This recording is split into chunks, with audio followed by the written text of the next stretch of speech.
For All for Tennessee.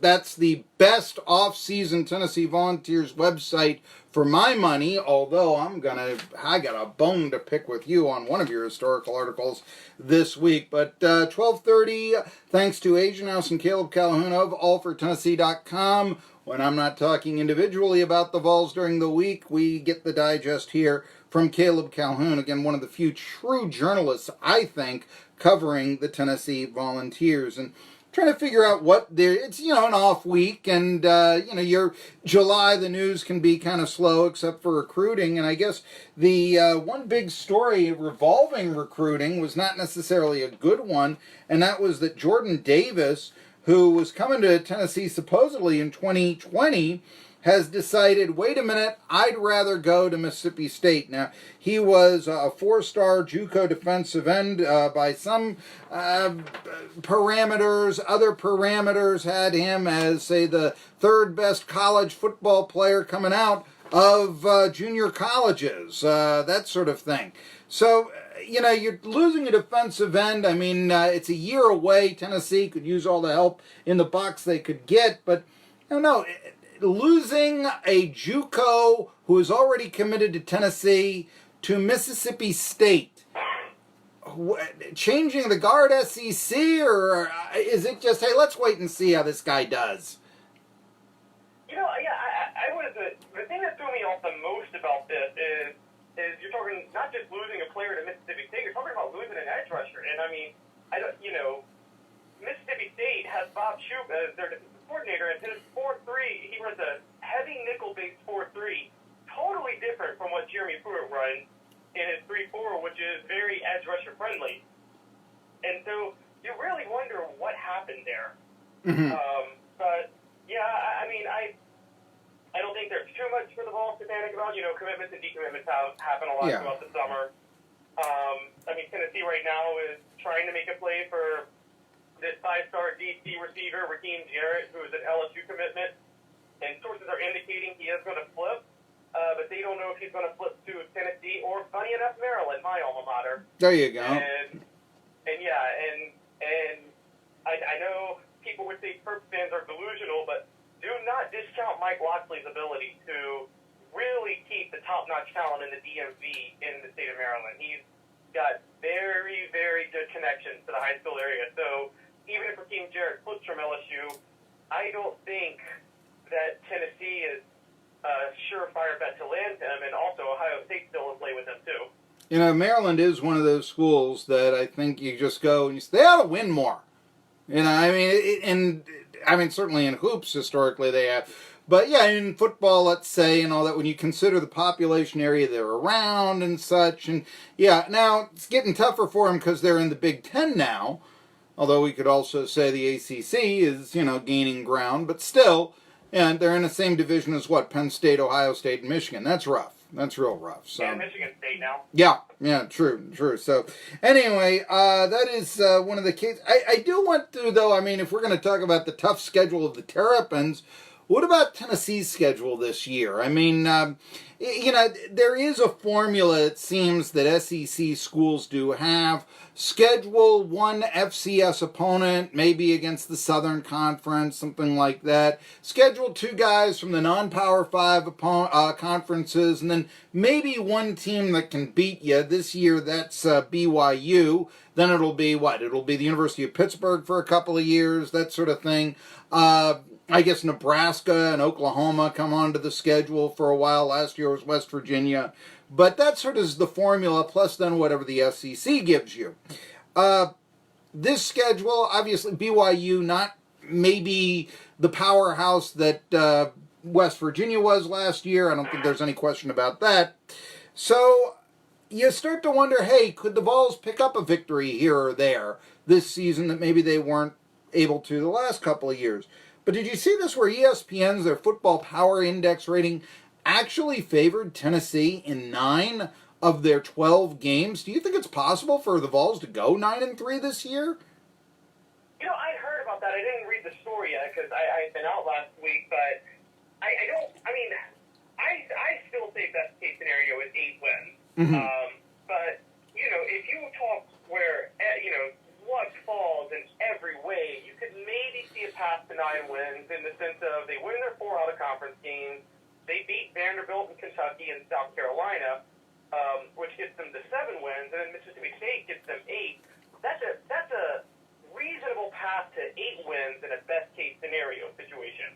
But then you're right. I don't see how they beat Alabama, Missouri on the road, Georgia, or Florida on the road. I don't see how they can win any of those games. And it's funny because before that happened, about a month ago, like ESPN had a thing of like 10 games where teams should be on upset alert this year, and they had Georgia on upset alert playing Tennessee. Do people really think Tennessee could beat Georgia even though the game's in Knoxville?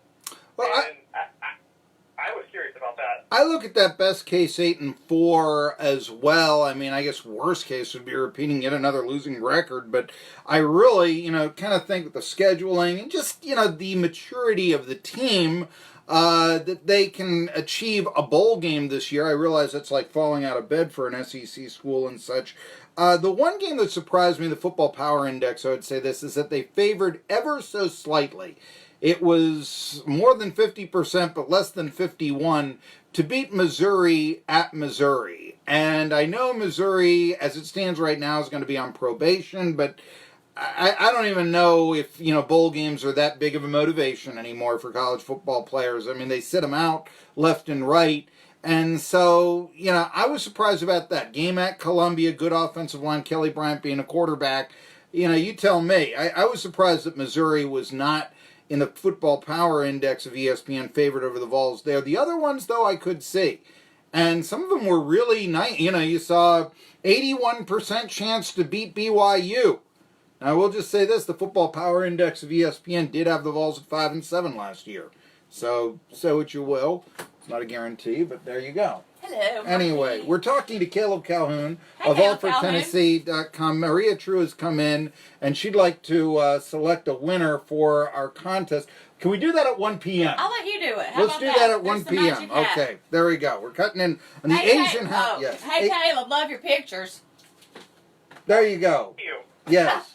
You're welcome. Anyhow, the Asian House Vols. I have control over my own studio here. Anyway, but let's see here. But yes, at 1 o'clock we will announce our winner for the free Dollywood tickets in just a second. But I do want to talk a little bit more about the Vols. We'll go and we'll have Caleb come on here in a little bit for our next segment. One of the things that you wrote about last week, you had why Peyton Manning didn't join the Monday Night Football crew. And do you want to elaborate a little bit about that? Why Peyton Manning didn't ultimately replace Jason Witten as one of the color commentators on Monday Night Football this year? Yeah, that was a story that it wasn't my take. It was what had been reported that the rumors had come out that he apparently did not want to analyze Eli Manning, and it was kind of an interesting story. But then I thought about it, and I mean, it kind of makes sense. I remember hearing stories about how Peyton really hated going up against Eli. There were other rumors that he chose, when he left Indianapolis, he chose to stay in the AFC so he wouldn't have to go against Eli in the Giants. So you could see that happening. I think, I did find it believable. But yeah, it was just kind of an interesting thing. I think it's funny, but I think Peyton Manning, and I've been insisting this, he's such a unique post-playing sports star that I've been suggesting a sitcom should be his realm. I don't know any Hall of Fame superstar athlete that has done that. And I could give you two that tried that come to my mind. I mean, I remember Bob Uecker was a cast member while he was announcing Brewers games on Mr. Belvedere. That goes back in the day. But Terry Bradshaw actually filmed a pilot with Mel Tillis and probably would have retired from the Steelers earlier than he did had that guy have gotten picked up. And it was in the theme of, say, the Dukes of Hazzard, and that was big, BJ and the Bear. Those are the shows that were big, say, 40 years ago. But he almost left football to star in a sitcom called The Stalkers.